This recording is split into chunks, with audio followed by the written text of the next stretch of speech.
Alors bonjour, jour 11 du calendrier de l'Avent de Milly. Et oui, déjà 11 jours, ça passe vite. Aujourd'hui, on va parler de nos horaires de travail, de notre planning hebdomadaire, de notre planning mensuel, annuel, etc. etc. Puisque cette question m'a été posée, combien d'heures tu travailles par semaine ? Alors moi, je vais lisser le nombre d'heures que je fais par semaine parce qu'il y a des moments dans l'année où je fais bien plus et puis d'autres où j'en fais bien moins. Donc aujourd'hui, c'était mon défi 2020, à savoir de travailler 14 heures par semaine. Je vous entends déjà, vous allez me défoncer, et nanana, et nanana, et nanana. Alors non, dans la logique, vous êtes trop mignon, vous n'allez pas me défoncer, parce que voilà, chacun fait ce qu'il veut et travaille comme il l'entend. Comme je vous le dis, il y a des moments où je travaille beaucoup plus que 14 heures, et puis d'autres où je ne vais pas du tout bosser. Voilà, donc on fait un lissage. C'était mon défi de l'année, c'était de travailler moins pour toujours gagner plus. Pas du tout.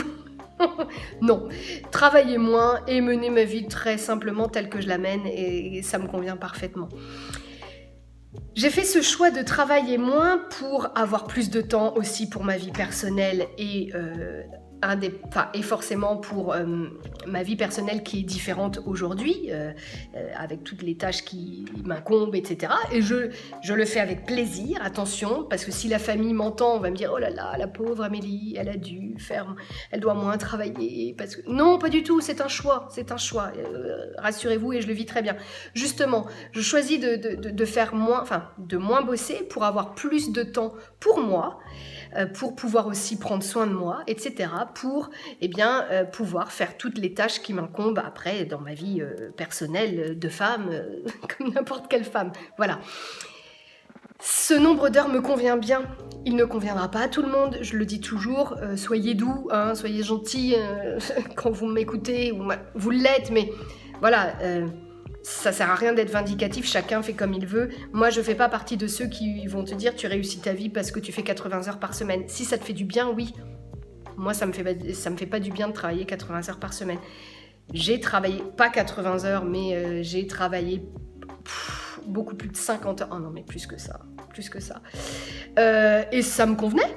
Aujourd'hui, ça ne me conviendrait plus, parce que ça ne conviendrait plus à ma vie personnelle aussi. Il faut que tout soit en adéquation. Moi, l'idée, c'est que mon métier, je le fasse encore de nombreuses années, tant qu'il me plaît. Si dans un an, j'arrête parce que j'ai décidé, c'est que je l'aurais décidé, mais en tout cas, je veux faire les choses comme j'ai envie. Et c'est le nombre d'heures qui me convient, vraiment. Et toi ? Le défi, parce que ça c'est un sacré défi, je peux vous dire, tous les ans j'aime bien, vous voyez, hein, je vous le dis, tous les ans je mets mes petits défis, mes petits trucs. Eh bien, pour l'année prochaine, qui arrive à grands pas, tu décides, tu regardes combien d'heures tu veux faire par semaine.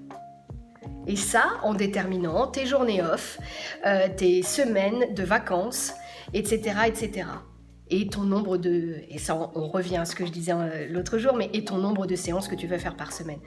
Calcule tout ça, réfléchis et vois, et tu t'y tiens, et tu verras à la fin de l'année si tu as réussi, en effet, à faire ce nombre d'heures. Moi, lisser sur l'année, c'est bon, ça match, donc ça veut dire que j'ai trouvé mon bon équilibre, et je suis ravie. Et Liliane est en train de faire des bêtises. Du coup, elle a arrêté. Je vous embrasse, à demain pour l'ouverture du calendrier, d'une nouvelle journée du calendrier de Milly. Je vais y arriver. Du calendrier de l'Avent de Milly. Voilà, je vais y arriver. Allez, bisous.